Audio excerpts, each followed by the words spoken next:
أعوذ بالله من الشيطان الرجيم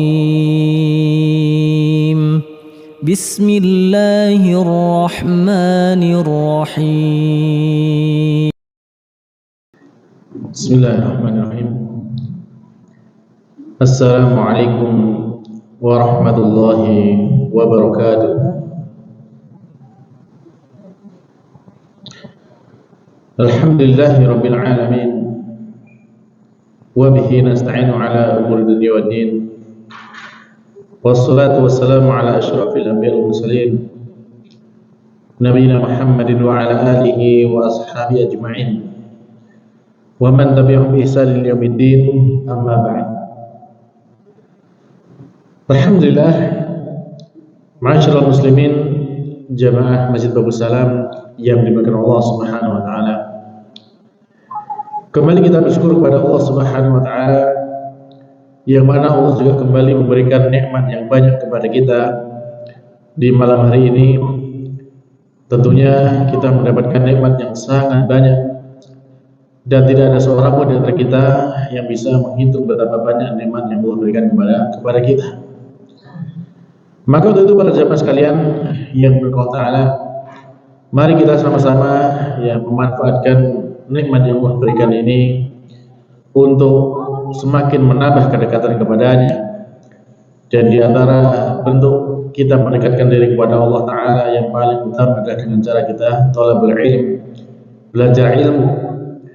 Yang di sini kita berharap bahwasanya kita memohon kepada Allah Subhanahu wa taala, Allahumma inna nas'aluka ilman nafi'. Ya Allah, kita memohon kepadamu agar kita mendapatkan ilmu yang bermanfaat. Dan tentunya ilmu yang manfaat inilah yang akan memberikan manfaat untuk kita di dunia maupun di akhirat kelak. Maka mudah-mudahan hadirnya kita, duduknya kita dalam majlis seperti ini selalu dimudahkan Allah Ta'ala, diberikan pemahaman kepada kita dan dijadikan sebagai kemanfaatan yang banyak untuk kita semuanya. Amin. Baiklah para jemaah, kita akan kembali membaca tafsir dari surat Al-Mulk yang pada pertemuan sebelumnya sudah kita baca sampai ayat yang ke-5. Dan insyaallah di kesempatan kali ini kita sambung kepada ayat yang ke-6. Di sana Allah Subhanahu wa taala berfirman, A'udzu billahi minasy syaithanir rajim.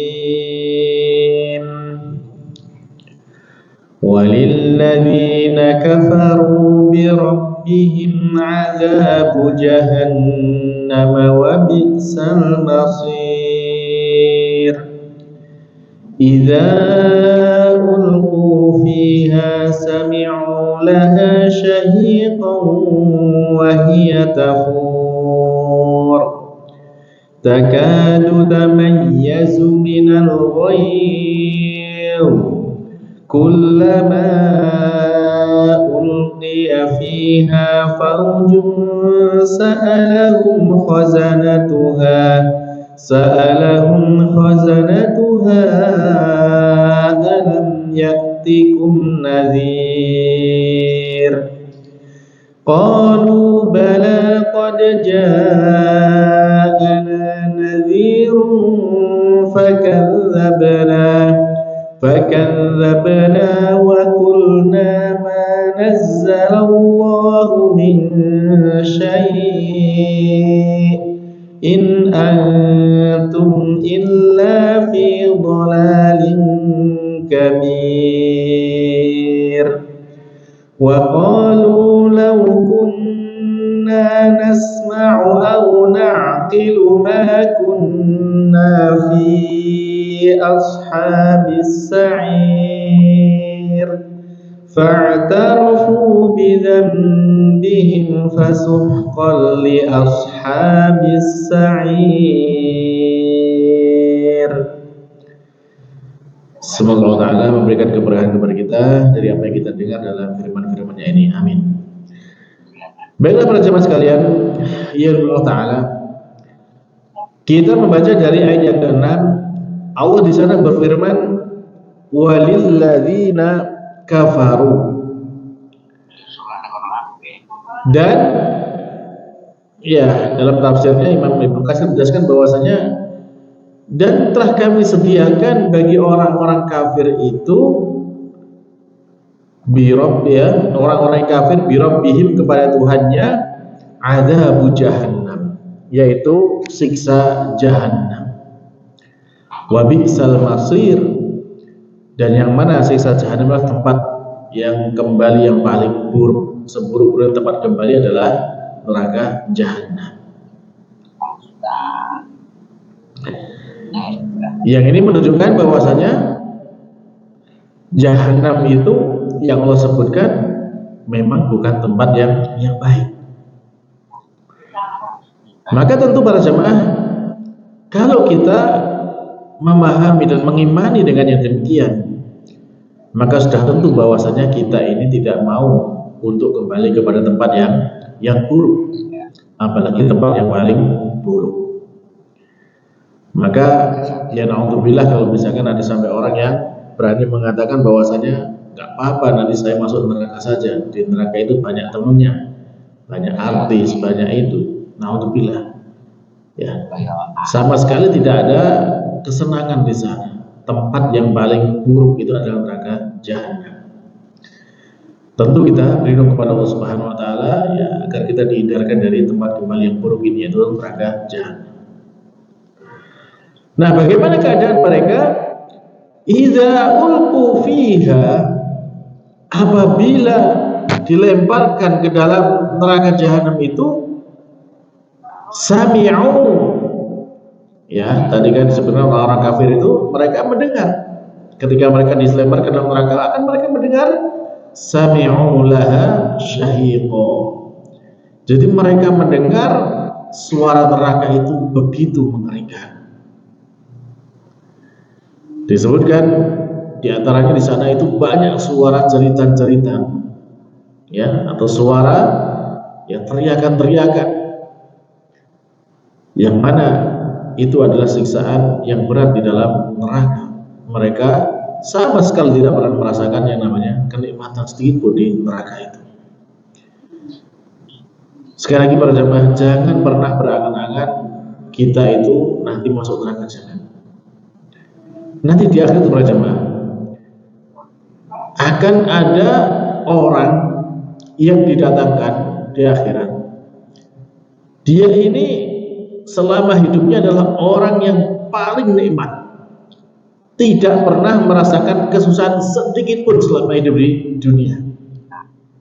Apapun yang dia inginkan bisa terwujud di dunia ini, sehingga dia sama sekali tidak punya yang namanya tidak enak dalam kehidupan dunia. Jadi orang yang paling nikmat kehidupannya di dunia nanti datang di akhir, lalu kata Allah Subhanahu Wa Taala, ya, dicelupkan ke neraka sebentar saja. Terus ditanya, apakah kamu pernah merasakan nikmat? Maka orang yang mengatakan sama sekali tidak pernah merasakan nikmat. Padahal bagaimana? Di dunia dia full selama hidupnya penuh dengan kenikmatan. Orang yang paling nikmat hidupnya di dunia, tapi begitu dicelupkan neraka meskipun hanya sekejap saja, sudah lupa dengan semua kenikmatan dunia. Ini tentu adalah sesuatu yang sangat-sangat buruk. Ya. Wahiyya tafur, sedangkan neraka itu dia itu selalu menggelegar suaranya. Yang tentu suara ini ya disebutkan para ulama bahwasanya itu karena didihan panasnya di dalam neraka sehingga menghasilkan suara-suara yang sangat mengerikan itu tadi.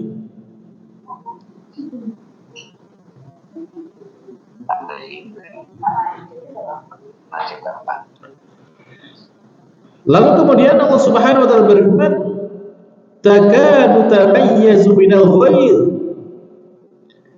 Hampir-hampir saja neraka itu terpecah-pecah. Kenapa? Minal ghair, karena marah. Jadi neraka itu diberikan sifat Allah Subhanahu wa taala, dia bisa marah.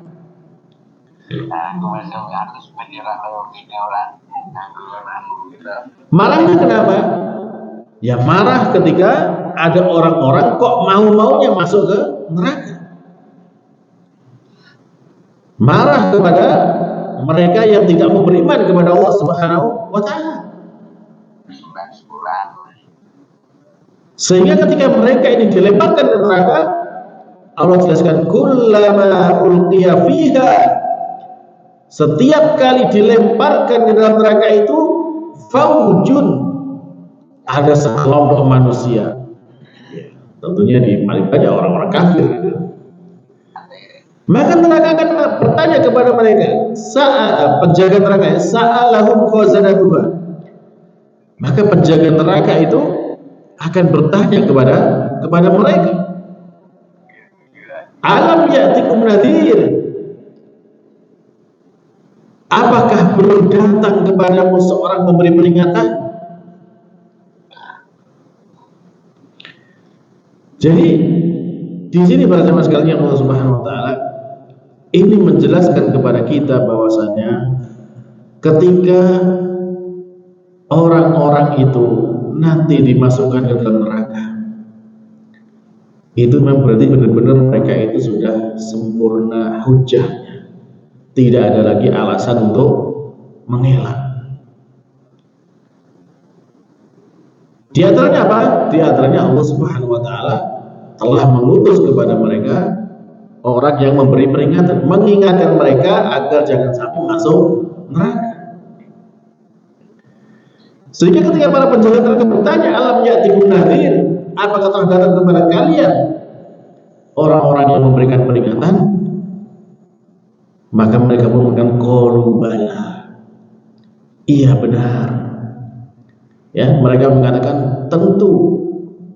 Qad ja'ana nadhir, telah datang kepada kami orang yang memberikan peringatan. Tapi apa yang mereka lakukan para jemaah? Mereka yang lakukan adalah fakadzabna, akan tetapi kami telah mendustakannya.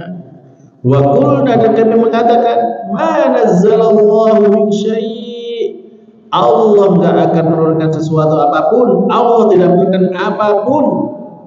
In antum illa fi dhulalin kabir, kamu tidak hanyalah orang yang dalam kesesatan yang besar. Surat Al-Mulk ayat 8 sampai 9. Apa yang Allah sebutkan di dalam surat ini para jemaah sekalian Allah Subhanahu wa taala, kita bisa mengambil pelajaran bahwasanya di saat Allah taala itu akan memberikan hukuman kepada seseorang, maka di sana itu sudah tegak hujjah, sudah ada iqamatul hujjah. Apa itu? Yaitu berupa bahwasanya telah diutus kepada mereka orang yang memberi peringatan, itu para nabi dan rasul, memberikan peringatan tentang adanya bahaya neraka. Sehingga kita ingat dulu ketika baginda Nabi Muhammad SAW di saat pertama kali diperintahkan untuk dakwah terang-terangan, apa yang beliau lakukan? Jadi beliau memanggil orang-orang yang ada di Quraisy atau dari kalangan Bani Hashim untuk berkumpul di dekatnya Bukit Safa. Lalu beliau mengatakan bahwasanya, apakah kalian percaya kalau mengatakan kepada kalian bahwa di balik bukit ini ada pasukan musuh yang siap menyerbu kalian? Yang mereka mengatakan, kami percaya, kami tidak pernah mendapati kamu berdusta, kamu adalah Al-Amin. Akan tetapi aku berikan peringatan kepada kalian dengan sesuatu yang lebih besar, yaitu di sana ada neraka. Jadi adalah hujjah bahwasanya Nabi pun memberi peringatan kepada kaumnya bahwasanya itu ada neraka nantinya. Dari situ maka kelihatan siapa yang kemudian beriman dan siapa yang menolak apa yang diberikan oleh Nabi Muhammad SAW. Sehingga kalau kita lihat dalam Al-Quran, Allah sendiri pun telah menegaskan dalam Al-Quran, wa ma kunna mu'adzibina hatta nab'atsa rasulan. dan tidaklah kami itu akan mengazab suatu kaum ya hingga kami mengutus seorang rasul kepada mereka. Para jamaah, kalau kita melihat kisah-kisah umat terdahulu yang mereka itu ya sudah dibinasakan Allah Subhanahu wa taala. Hampir semuanya mereka adalah umat-umat yang sudah diperingatkan berkali-kali untuk jangan berbuat syirik, untuk kembali beribadah kepada Allah Subhanahu wa taala. Tetapi apa yang mereka lakukan? Mereka justru memusuhi para pemberi peringatan itu hingga kemudian Allah Subhanahu wa taala mengadab mereka. Kita ingat kaumnya Nabi Nuh, kaum Ad, kaum Tsamud, ya semuanya seperti itu. Sudah diperingatkan oleh Nabi, tetapi mereka tetap saja ingkar kepada apa yang disampaikan oleh para Nabi tersebut. Di dalam ayat yang lainnya Allah berfirman, hatta idza ja'uha, sehingga apabila mereka orang-orang kafir telah sampai kepada neraka itu, futihat abwabuha, dibukalah pintu neraka itu. Wa qala lahum khazanatuha, akan bertanya kepada mereka penjaga neraka itu, alam ya'tikum rusulun minkum, belumkah datang kepadamu seorang rasul di antara kalian sendiri, yatluna 'alaikum ayati rabbikum, yang dia itu membacakan kepada kalian ayat-ayat Tuhan kalian, wa yunzirunakum, dan telah memperingatkan kepada kalian liqa'a yaumikum hadza, perjumpaan mereka akan dilemparkan ke dalam neraka. Apa kata penghuni neraka? Mereka mengatakan qul bala walakin haqqat kalimatul 'adzabi 'alal kafirin. Mereka mengatakan tentu, ya tentu iya benar bahwa itu akan menggami rasul. Akan tetapi ya telah tetap berlaku bagi orang-orang kafir itu, yaitu adanya azab dari Allah Subhanahu wa taala. Para jamaah sekalian yang diberkahi Allah taala, dari ayat ini kita juga bisa mengambil faedah bahwasanya neraka itu ada para penjaganya, dan tentunya penjaga neraka itu akan menanyakan kepada orang-orang yang akan masuk ke neraka. Pertanyaannya para jemaah, kira-kira kalau orang mau dimasukkan ke neraka, mau dilempar ke neraka, terus ditanya sama penjaganya seperti ini dengan pertanyaan, kamu, bukankah dulu kamu sudah ada seorang yang memperingatkan kamu agar jangan sampai kamu masuk neraka ini? Ketika ditanya seperti itu kira-kira pertanyaan untuk meringankan atau menambah azab? Justru menambah azab secara psikologis, sudah kena mental gitu ya. Jadi sudah mau dilempar ke neraka, sudah kelihatan neraka seperti apa, itu pun sudah drop, sudah ketakutan gitu ya. Ditambah lagi dengan pertanyaan, bukankah sudah datang kepadamu orang yang memberikan peringatan? Tambah lagi bahwasanya dia akan semakin merasa bersalah. Sehingga dia mengatakan, ya tentu dulu sudah ada yang beri peringatan kepada kami, tapi yaitu mereka lebih suka tidak mau mengikuti orang yang memberi peringatan. Maka dari sini para jamaah sekalian yang dimuliakan Allah Ta'ala, ini juga menjadi hal yang patut kita perhatikan. Tatkala kita dalam kehidupan ini ada yang mengingatkan, janganlah kemudian kita merasa sok-sokan gitu ya. Dalam urusan dunia saja misalnya, dalam urusan dunia saja, kalau ada orang sok-sokan ketika diperingatkan, apa akibatnya? Ya, celaka atau bahagia? Ya, banyak celaka kan gitu. Ya, contoh saja misalkan ketika ada orang yang belum pernah nyopir mobil gitu kan, belum pernah nyopir mobil gitu, terus tiba-tiba dia ada mobil, oh sudah saya tak bawa aja mobilnya gitu. Sudah diperingatin, jangan bahaya, jangan nanti bisa ini bisa gitu. Itu nggak gampang nyetir mobil itu. Tapi dia maksa, tetap udah gini aja kok, apa susahnya gitu. Apa yang terjadi? Ya, pasti nabrak, pasti gitu. Nah terus apa ya apa? Ya kalau masuk jurang terus gimana gitu. Nah ketika dia jatuh seperti itu, nah kalau bahasa kita kan, gitu kan. Jadi apa? Sudah datang udah bilangin kok, ngeyel lagi kan gitu kan. Rasakan gitu kan. Rasa gitu. Jadi pertanyaan ini adalah pertanyaan untuk semakin menjatuhkan ya orang yang ngeyel gitu tadi. Ditanya malaikat seperti ini, semakin membuat dia tambah menderita. Alam ya'tikum nadhir, bukankah datang kepada seorang peringatan? Ya mereka bilang, bala, iya benar sudah datang. Dari sini kalau sama sekali Allah Subhanahu Wa Taala juga menjadi jelas bahwasanya ketika seseorang itu yang dihukum oleh Allah Subhanahu Wa Taala di neraka seperti ini, maka ini karena faktor apa? Ya faktor kesalahannya sendiri. Ya, tidak ada yang kesalahan yang lainnya. Sehingga para jemaah,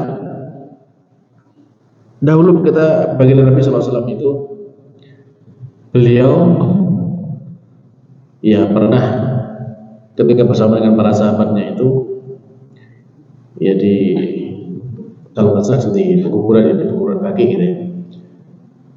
Itu beliau menjelaskan kepada para sahabatnya bahwasanya setiap manusia itu kan sudah ditulis ya, setiap manusia sudah ditulis keadaannya, apakah dia itu sudah termasuk ahli surga atau ahli neraka. Lalu kemudian ada sahabat yang tanya, ya Rasulullah, fafi malah, wahai Rasulullah, bagaimana kemudian dengan amal yang kita lakukan? Bukan itu sia-sia saja, karena sudah diputuskan siapa di antara kita yang ahli surga, siapa di antara kita yang ahli neraka. Berarti kan buat apa beramal kan itu kan?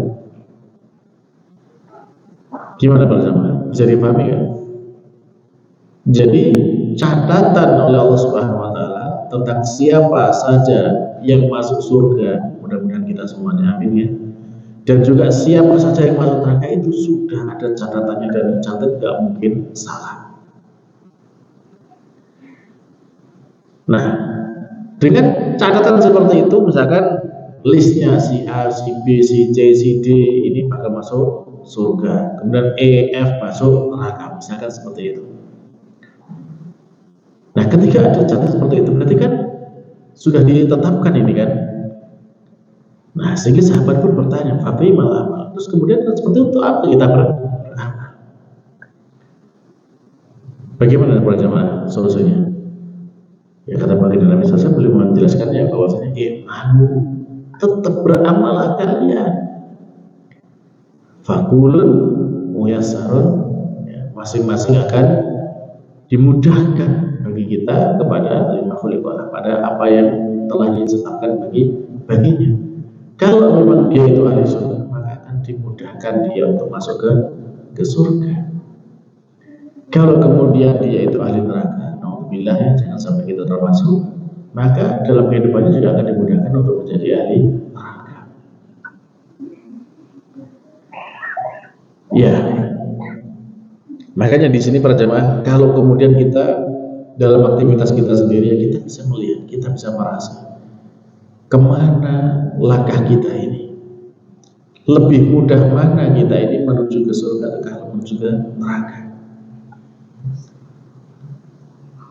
Kita lihat saja dalam sehari-hari kita, dari saya bangun tidur sampai kemudian nanti tidur lagi, sebelum sehari itu banyakkan mana langkah kita yang kita gunakan untuk menuju ke surga ataukah langkah kita menuju ke neraka.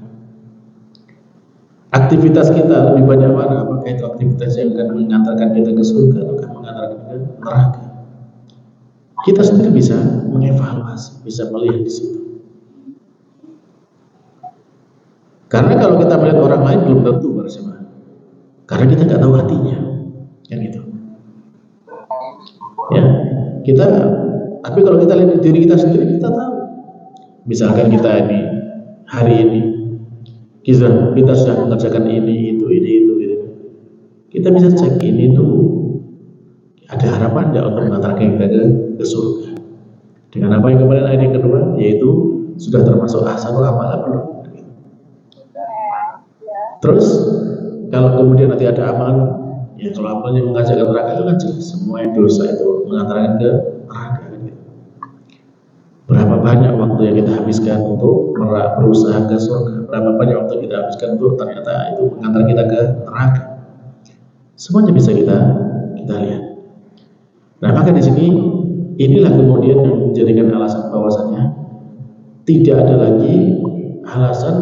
Nah, kan kalau kita sudah ditetapkan kepada sebagai ahli neraka, ya berarti kan enggak layak kita dihukum kan itu kan. Karena apa? Karena kita menjadi ahli neraka itu kan bukan kemauan kita. Benar nggak para jemaah? Jadi gini, di dalam hal ini para jemaah mungkin perlu kita pahami karena banyak orang yang bingung di sana. Jadi ketika Allah Subhanahu wa taala sudah menetapkan bahwasanya siapa-siapa di antara kita itu yang bakal menjadi ahli surga dan siapa-siapa yang akan menjadi ahli neraka itu adalah berdasarkan ilmunya Allah Subhanahu wa taala. Jadi kita harus beriman dulu bahwasanya Allah mengetahui segala sesuatu yang nampak maupun yang tersembunyi, yang lalu maupun yang akan datang, semuanya Allah sudah tahu. Dan pengetahuan Allah ini salah atau tidak Pak? Apa yang Allah ketahui itu nanti salah atau tidak? Ya pasti benar kan gitu kan. Apa yang Allah ketahui itu pasti benar, tidak mungkin salah, nggak mungkin meleset. Ya. Kecuali kalau ada orang-orang sesat seperti orang Syiah yang mengatakan bahwasanya Allah itu kecil gitu kan, kecewa gitu dengan apa yang terjadi gitu, tidak sesuai dengan keinginannya Allah. Innauzubillah, ini adalah ucapan yang sesat. Jadi ketika memang Allah sudah mengetahui seperti itu, maka pengetahuannya Allah itulah kemudian ditulis. Ya. Jadi ketika pengetahuannya Allah itu ditulis, kira-kira tulisan ini bakal salah atau tidak? Ya pasti benar kan gitu kan. Tulisannya pasti benar. Nah, dari tulisan itu maka di antara yang ditulis adalah orang-orang siapa yang menjadi ahli surga dan siapa yang menjadi ahli neraka. Nah, kemudian kita selaku manusia saat hidup di dunia ini, maka kita ini diberikan kemampuan untuk memilih. Kita mau milih kemana? Mau milih ke surga atau mau milih ke neraka? Dan Allah juga tahu bahwasanya kita akan milih kemana, itu Allah sudah tahu kan gitu kan. Dan pengetahuan Allah juga sudah ditulis. Sehingga kalau kemudian kita memilih ke surga, mudah-mudahan Allah kabulkan gitu ya, itu berarti sudah sesuai dengan apa yang Allah tulis kan gitu kan. Tapi kalau kemudian ada orang-orang yang mereka memilih ke neraka, apakah kemudian dia layak mengatakan, ya kan saya milih ini karena sudah ditulis sama Allah?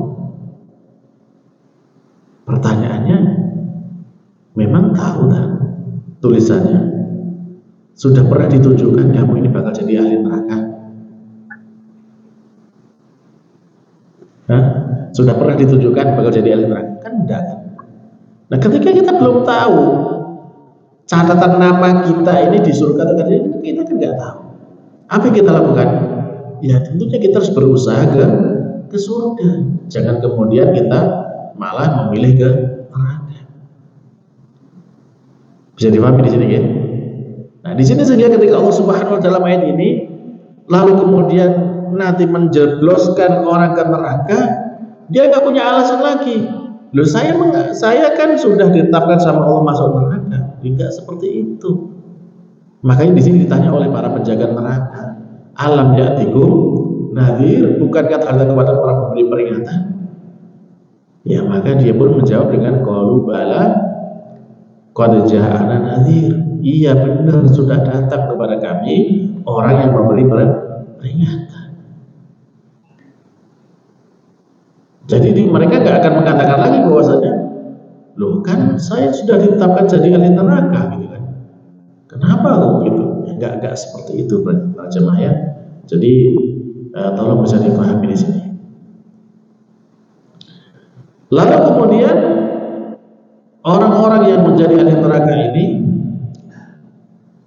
mereka pun mengatakan bahwasanya waqalu, dan mereka mengatakan lau kunna nasma'u au na'qilu ma kunna fi ashabis sa'ir.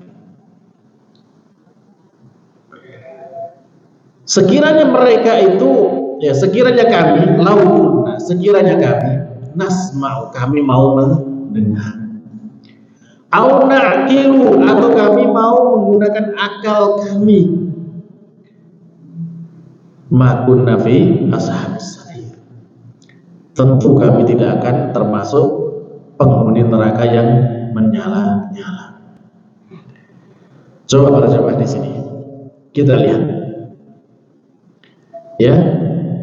Jadi mereka orang-orang yang masuk neraka itu ternyata apa? Ternyata mereka tidak mau menggunakan pendengarannya, tidak mau menggunakan akalnya.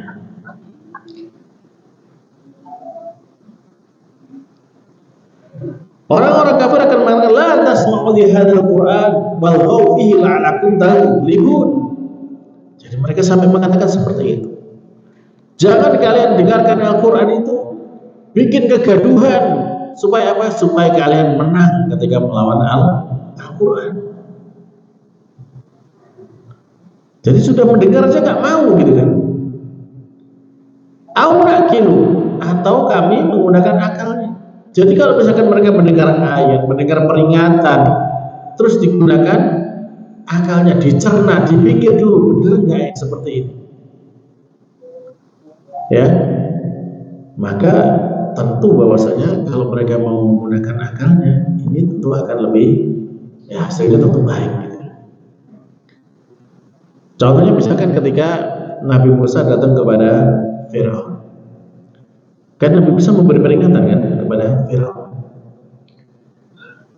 diberi peringatan agar ya mereka tidak menyembah kepada Firaun, tapi menyembahnya kepada Allah Subhanahu wa Ta'ala. Lalu kemudian Nabi Musa memberikan peringatan-peringatan, kalau kamu beriman itu ada neraka, ya ada siksa dan segala macam. Tapi apakah Firaun langsung beriman? Tidak. Nah, ketika Firaun tidak mau beriman, maka ternyata di sana ada, ya, di antara keluarga Firaun itu yang beriman. Wa qala alladziina amanu min ahli wa qala alladziina amanu min ahli Fir'aun yaktumu imanahum, ya. Jadi saat itu Firaun sudah bertekad untuk membunuh Nabi Musa. Ya, di dalam surat Al-Ghafir, itu di sana disebutkan bahwasanya Firaun sudah bersiap untuk membunuh Nabi Musa. Dengan sebab apa? Dengan sebab Nabi Musa yang memperingatkan agar dia beriman kepada Allah Subhanahu wa Ta'ala. Lalu kemudian, ya, seorang di antara keluarga Firaun itu yang sudah beriman, waqala rajulun mu'minun, dan berkata seorang yang beriman min ali Firaun, dari keluarga Firaun, dia berkata, yang dia ini masih menyembunyikan imannya, yaktu imanahu ataktuluna rajulan, apakah kamu akan membunuh orang yang dia itu mengatakan ayyaqulu rabbiyallah, yang dia mengatakan Tuhan kami adalah Allah. Wa qad ja'akum bil bayyinati mir rabbikum, dan sungguh ternyata dia telah datang kepadamu dengan bukti-bukti dari Tuhan. Jadi artinya di sini kalau Nabi Musa sudah datang dengan bawa bukti, ya tongkatnya, tangannya bisa bercahaya dengan bukti-bukti yang lainnya itu, ya kok tetap aja nggak mau beriman, bahkan Nabi Musa menimbulkan itu, ya maka inilah contoh penggunaan akalnya dari keluarga Firaun ini. Dia mengatakan apa? Wa iyyaku kadziban fa'ali kadzibun. Kalau sekiranya Musa ini berdusta, ya udah dustanya kan tuh dia aja kan gitu kan. Apa efeknya buat Firaun? Kan nggak ada. Jadi disebutkan di situ bahwasanya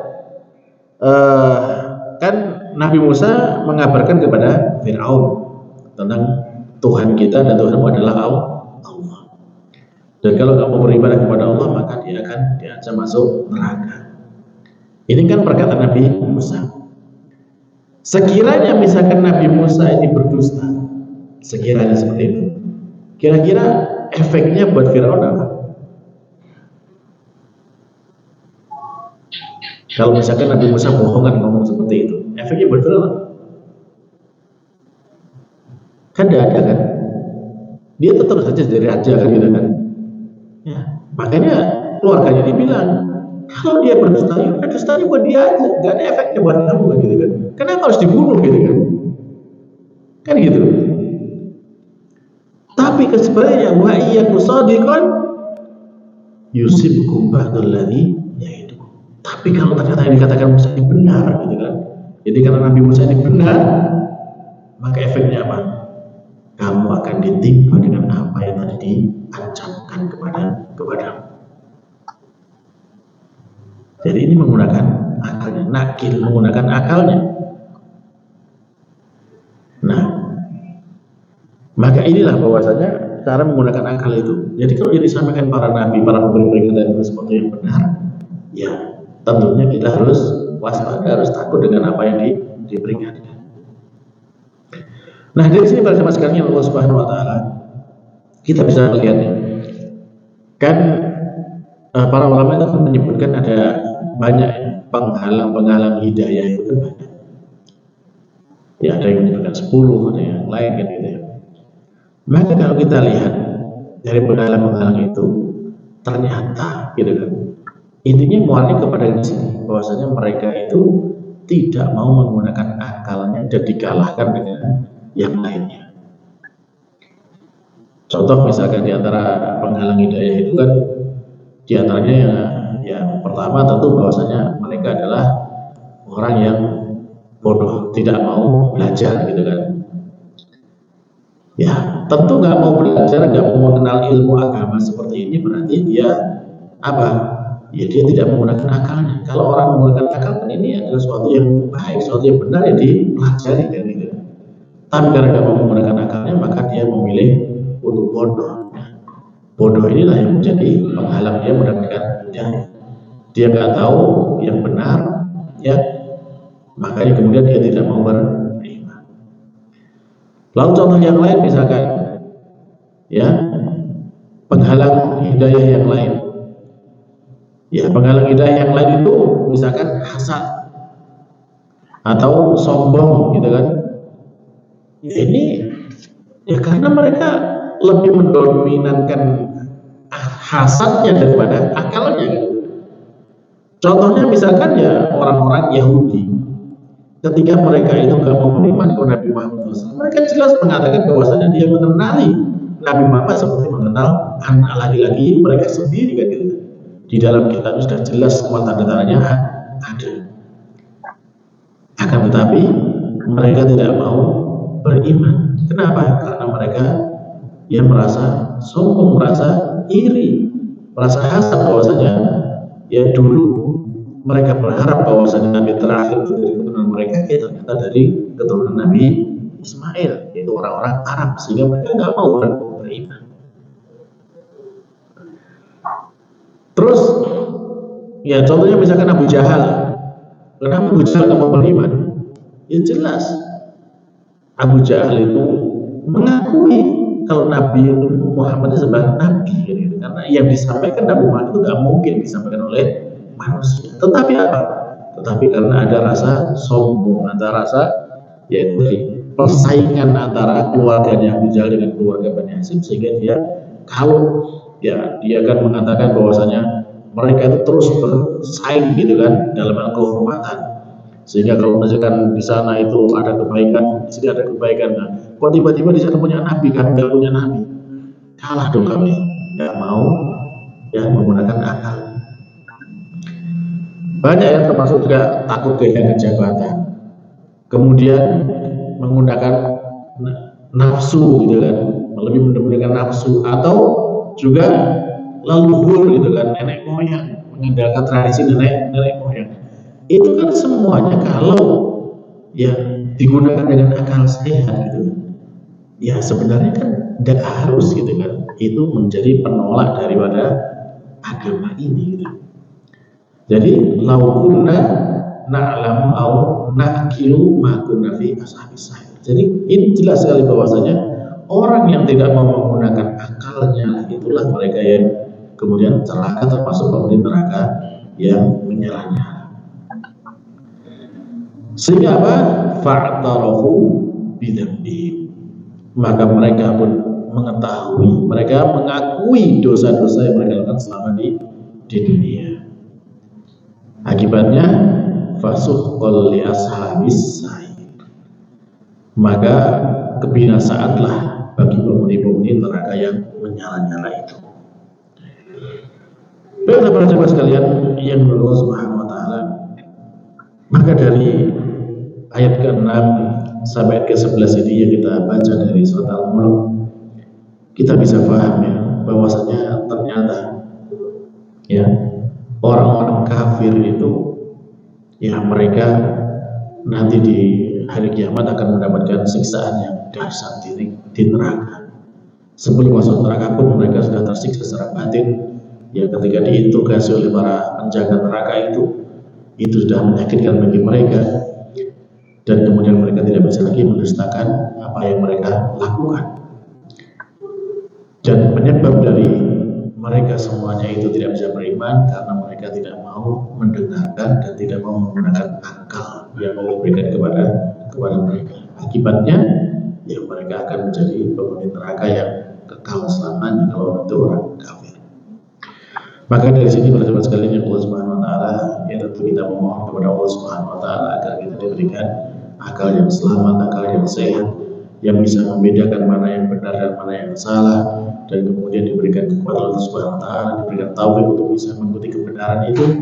Dan tentunya dengan itu semuanya kita berharap kepada Allah taala kita diselamatkan dari siksa neraka dan kita dimasukkan ke dalam surga kelak. Amin.